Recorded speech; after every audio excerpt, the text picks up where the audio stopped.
ஆனாலும் வாழ்க்கை சில நேரங்களில் நீ நினைத்ததற்கு மாறாக நடக்கும். அதனால் துயரப்பட வேண்டாம். அந்த துன்பம் உன்னுள் இருக்கும் ஆற்றலை வளர்க்கவே வருகிறது. அந்த வலிதான் உன்னை ஒரு புதிய மனிதராக மாற்றுகிறது.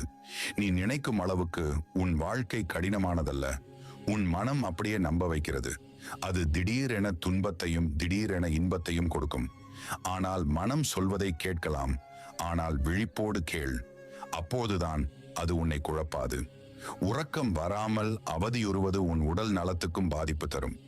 ஆகையால் உன் மனம் உனது கட்டுப்பாட்டுக்குள் இருக்கட்டும். அதற்கும் மேல் என் அருளும் உன்னுடன் இருக்கிறது. இப்போது நிம்மதியாக கண்மூடு. நான் உன்னோடு இருக்கிறேன்.